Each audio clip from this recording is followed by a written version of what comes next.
नमस्कार दोस्तों, मैं साधना सिंह आपके अपने YouTube चैनल सानिध्य टीवी में आप सबका बहुत बहुत स्वागत करती हूँ। दोस्तों, आज हम सुनेंगे करवा चौथ की व्रत कथा।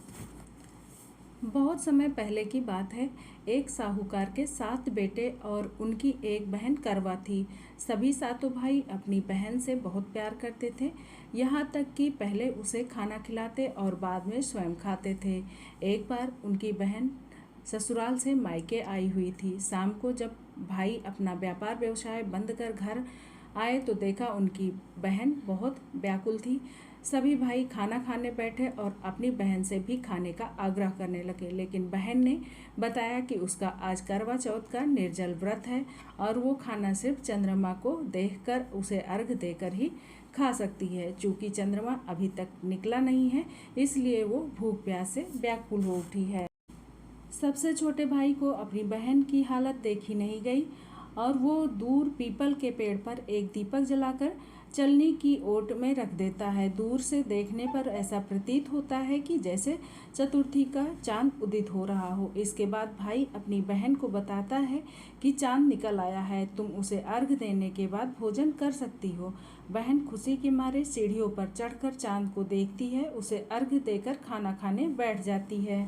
जैसे ही वो पहला निवाला मुंह में डालती है तो उसे छींक आ जाती है। दूसरा टुकड़ा डालती है तो उसमें बाल निकल आता है और जैसे ही तीसरा टुकड़ा मुंह में डालती है तो उसके पति की मृत्यु का समाचार उसे मिलता है। वो बौखला जाती है। उसकी भाभी उसे सच्चाई से अवगत कराती है कि उसके साथ ऐसा क्यों हुआ है।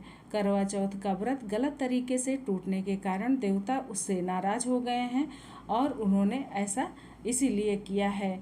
सच्चाई जानने के बाद करवा निश्चय करती है कि वो अपने पति का अंतिम संस्कार नहीं होने देगी और अपने सतीत्व से उन्हें पुनर्जीवन दिलाकर रहेगी। वो पूरे 1 साल तक अपने पति के शव के पास बैठी रहती है, उसकी देखभाल करती है और उसके ऊपर उगने वाली सुई नुमा घास को वो एकत्रित करती रहती है। 1 साल बाद फिर करवा चौथ का दिन आता है। उसकी सभी भाभियां करवा चौथ का व्रत रखती हैं। जब भाभियां उससे आशीर्वाद लेने आती हैं तो वो प्रत्येक भाभी से यम सुई ले लो, पिए की सुई दे दो, मुझे भी अपनी जैसी सुहागिन बना दो, ऐसा आग्रह करती हैं। लेकिन हर बार भाभी उसे अगली भाभी से आग्रह करने का कहकर चली जाती हैं। इस प्रकार जब छठे नंबर की भाभी आती हैं तो करवा उससे भी यही बात दोहराती है।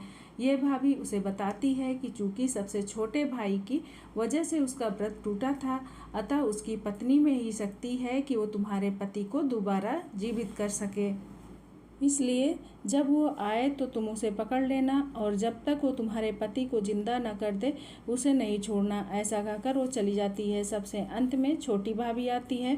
करवा उससे भी सुहागिन बनने का आग्रह करती है, लेकिन वो टाल मटोली करने लगती है। इसे देखकर करवा उन्हें जोर से पकड़ लेती है और अपने सुहाग को जिंदा करने के लिए कहती है। भाभी उससे छुड़ाने के लिए नोचती है, घसीटती है, लेकिन करवा नहीं छोड़ती है।